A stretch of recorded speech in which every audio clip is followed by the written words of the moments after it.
Hello students, welcome back to your favorite channel, that is Physics Kalashala.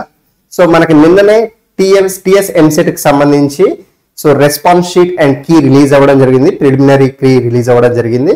So చాలా మంది students నాకు 45 వచ్చాయి, 50 వచ్చాయి, 55, 60, 65. సో ఇప్పుడు నా ర్యాంక్ ఎంత ఎక్స్పెక్ట్ చేయొచ్చు అని చాలా మంది మనకి నిన్న చేసిన వీడియో కింద కామెంట్స్ చేశారు. సో ఫస్ట్ థింగ్ ఏంటి అని అంటే, మీకు ఏవైతే మార్క్స్ ఇప్పుడు వచ్చాయో these are not the final marks. ఓకేనా, ఇది ఫస్ట్ థింగ్. సో ఈ మార్క్స్ కి మీకు అడిషనల్ మార్క్స్ రావచ్చు, లేదంటే తగ్గొచ్చు, లేదంటే మార్క్స్ అలానే ఉండొచ్చు. కొంచెం డీవియేషన్ అయితే ఉంటుంది, కొద్దిగా తగ్గడం పెరగడం అయితే కంపల్సరీ ఉంటుంది.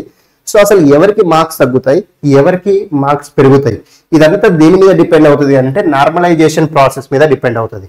సో సార్ అసలు ఈ నార్మలైజేషన్ ప్రాసెస్ ఏంటి అని అంటే, సో మీకు డిఫరెంట్ షిఫ్ట్స్ లో ఇప్పుడు ఎగ్జామ్ జరిగాయి కదా, 2nd May, 3rd May and 4th May, total 6 shifts లో మీకు ఎగ్జామినేషన్ అనేది కండక్ట్ చేయడం జరిగింది.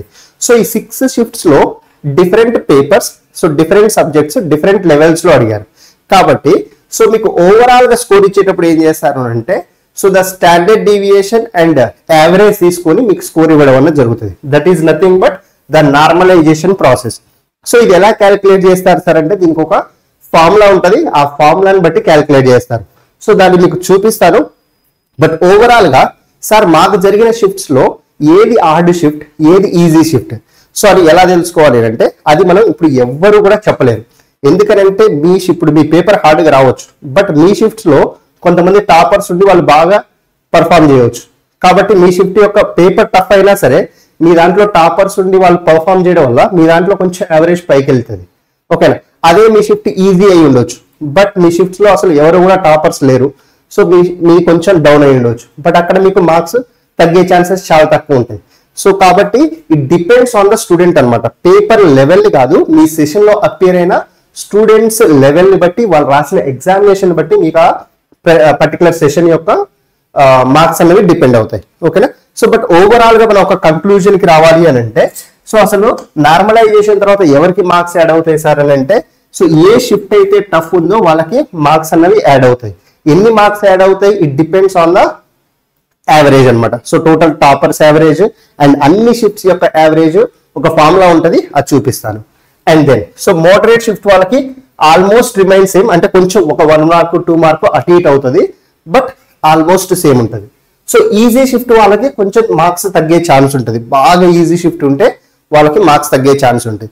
సార్ మనకి ఇప్పుడు టోటల్ ఈ ఇయర్ 6 షిఫ్ట్స్ జరిగాయి కదా, దీంట్లో ఏ షిఫ్ట్ ఈజీ, ఏ షిఫ్ట్ హార్డ్ అని అంటే, మే 2nd రోజు మనకి 2 షిఫ్ట్స్ జరిగాయి. సో 2 షిఫ్ట్స్ లో so the first shift so it is easy to moderate. ఈ ఫస్ట్ షిఫ్ట్ ని మనం ఈజీ టు మోడరేట్ కింద కన్సిడర్ చేయవచ్చు. అంటే ఒక ప్రైమరీ కంక్లూజన్ కి రావాలి అని అంటే, మన స్టూడెంట్స్ ఒపీనియన్ ప్రకారం ఇదంతా కూడా, ఎందుకంటే మీ వెళ్ళి ఎగ్జామ్ రాయలేదు, స్టూడెంట్స్ చెప్పిన దాన్ని బట్టే కదా వాళ్ళు చెప్పింది. సో కాబట్టి so first shift easy to moderate ఉంది. ఇక్కడ కొంచెం మార్క్స్ డిక్రీజ్ అయ్యే ఛాన్స్, లేదంటే మీకు వచ్చిన మార్క్స్ అలానే ఉండే ఛాన్స్ ఉంది. మీరు ఇప్పుడు ప్రిలిమినరీకి చూసుకున్న తర్వాత మీకు ఎన్నైతే మార్క్స్ వచ్చాయో సో దానికి కొంచెం అటు ఇటుగా అయ్యే ఛాన్స్ ఉంది. ఓకేనా. సో అదే సెకండ్ షిఫ్ట్ కి వచ్చేసరికి అదే రోజు సో ఈ పేపర్ కొంచెం టఫ్ ఉంది. So this moderate to tough ఇచ్చారు. సో ఇక్కడ కొంచెం మార్క్స్ యాడ్ అయ్యే ఛాన్సెస్ ఉన్నాయి. ద సెకండ్ షిఫ్ట్ లో ఫస్ట్ షిఫ్ట్ లో కొంచెం సేమ్, సో సెకండ్ షిఫ్ట్ లో ఇక్కడ మార్క్స్ యాడ్ అయ్యే ఛాన్సెస్ ఉన్నాయి ఎవరైతే సెకండ్ షిఫ్ట్ లో ఉన్నారో సో వాళ్ళకి. సో అలానే 3rd మేకి వచ్చేసరికి సో ఇచ్చిన 2 షిఫ్ట్స్ కూడా ద సెకండ్ షిఫ్ట్ మళ్ళీ హార్డ్ ఉంది. So the first shift is moderate. So కాబట్టి ఇక్కడ కొంచెం మార్క్స్ అలానే ఉండొచ్చు, లేదు అంటే టాపర్స్ యావరేజ్ ని బట్టి కొంచెం మినిమల్ మార్క్స్ యాడ్ అవ్వచ్చు, 2 to 3 marks. So second shift వచ్చేసరికి it's considered as so moderate to tough ఇచ్చారు. సో ఇక్కడ ఒక 3 to 5 మార్క్స్ అనేవి యాడ్ అయ్యే ఛాన్సెస్ ఉన్నాయి 3rd మే సెకండ్ షిఫ్ట్. ఇక 4th మే విషయానికి వస్తే, 4th మేలో 2 షిఫ్ట్లు కూడా కంప్లీట్ గా సో మోడరేట్ టు టఫ్ ఉన్నాయి. సో నా ఎక్స్పెక్టేషన్ ఏంటి అంటే, కంపల్సరీ 4th మే షిఫ్ట్ 1 షిఫ్ట్ 2 రాసిన పిల్లలందరూ కూడా మార్క్స్ యాడ్ అయ్యే ఛాన్సెస్ ఉన్నాయి.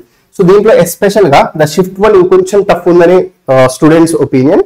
కాబట్టి షిఫ్ట్ 1 పిల్లలకి ఇంకొంచెం ఎక్కువ మార్క్స్ యాడ్ అయ్యే ఛాన్సెస్ ఉన్నాయి. సో దీన్ని బట్టి మీరు ఒక కంక్లూజన్ కి రావచ్చు. అంటే మీకు నిన్న చూసుకున్న కీ ప్రకారం మీకు ఎన్ని మార్క్స్ వచ్చాయి అండ్ దెన్ దానికి అడిషన్ అవుతాయా, సబ్ట్రాక్ట్ అవుతాయా, సో అన్నది మీకు ఒక ప్రైమరీ ఐడియా అన్నది వస్తుంది. బట్ దీన్నే కంప్లీట్ గా బేస్ చేసుకొని మీరు ఉండకండి. నేను ఇంతకుముందు చెప్పినట్టు సో మీ సెషన్ లో ఉన్న టాపర్స్ యావరేజ్ ని బట్టి కూడా సో ఆ సెషన్ యొక్క టఫ్నెస్ అనేది ఇంక్రీజ్ అవ్వచ్చు లేదంటే డిక్రీజ్ అవ్వచ్చు. ఓకేనా? సో ఇది ఒక basic idea. So every year జరిగేదాన్ని మీకు క్లియర్ గా ఒకసారి ఎక్స్ప్లెయిన్ చేశాను.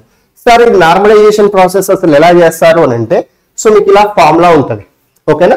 సో ఈ ఫార్ములా ప్రకారం మీకు నార్మలైజేషన్ చేస్తారు. సో ఇది మీకు ఒకసారి వీడియో పాస్ చేసి చూసుకోండి. So total GASD some of average and standard deviation of all candidates across all sessions and all subjects together ఇది. సో ఇది వచ్చేసరికి SASD అంటే some of average and standard deviation of A subject of A session which the candidate appeared.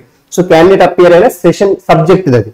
So STA అంటే average mark of the top 1% of the candidates of the subject in which the candidate appeared. మీరు appear అయిన shift లో ఆ subject యొక్క average అన్నమాట.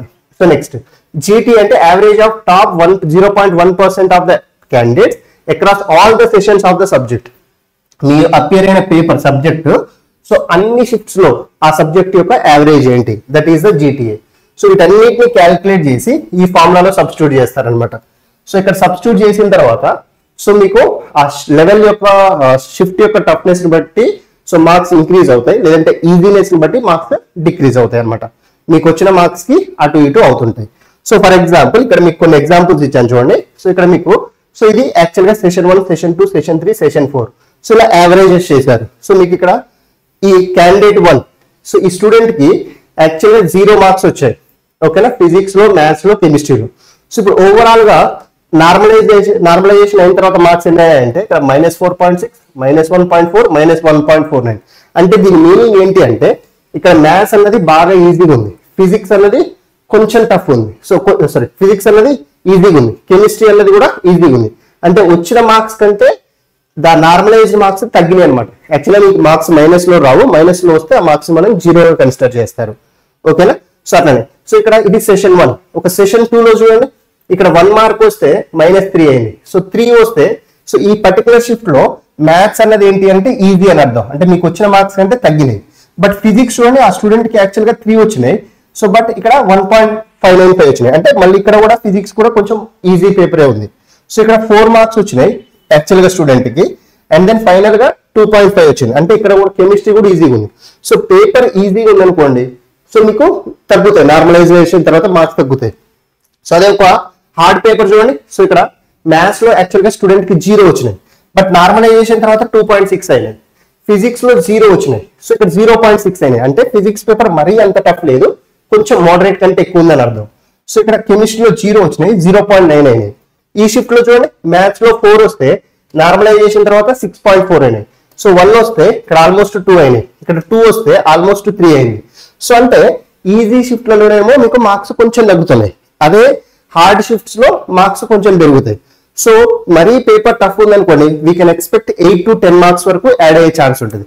So ఈ year బాగా easy ఉన్న షిఫ్ట్స్ అయితే ఏమి లేవు, అన్ని కూడా కొంచెం మోడరేట్గా ఉన్నాయి. కాబట్టి మరీ అంత డిఫరెన్స్ రాకపోవచ్చు నా ఒపీనియన్ ప్రకారం. బట్ మనకు ఎండ్ రిజల్ట్స్ మనకు ఫైనల్ గా సో ఇది అన్నది స్టూడెంట్స్ మీద, మీ షిఫ్ట్ లో రాసిన పిల్లల మీద డిపెండ్ అవుతుంది. మీరు ఫార్ములా కూడా చూశారు కదా. సో ఇప్పుడు ఎగ్జాక్ట్ గా ఎవరికి ఎంత యాడ్ అవుతాయి, ఏ షిఫ్ట్ కి ఎంత యాడ్ అవుతాయి అని ఎవరు ఎగ్జాక్ట్ గా చెప్పలేరు. సో ఈ ఫార్ములా ప్రకారం ఆ షిఫ్ట్ లో అపేర్ అయిన స్టూడెంట్స్ ప్రకారం వాళ్ళు రాసిన ఎగ్జామ్ మీద డిపెండ్ అయి ఉంటుంది అనమాట. ఓకేనా? సో మీ అందరికి కూడా అసలు నార్మలైజేషన్ ప్రాసెస్ అంటే ఏంటి, సో అది ఎలా చేస్తారు, ఏ షిఫ్ట్ లో యాడ్ అవుతాయి, ఏ షిఫ్ట్ లో సబ్ట్రాక్ట్ అవుతాయి, లేదంటే ఏ షిఫ్ట్ లో రిమైన్స్ సేమ్ ఉంటాయి అనేది ఒక క్లారిటీ వచ్చేసింది అనుకుంటున్నాను. ఓకేనా? So thank you guys, by.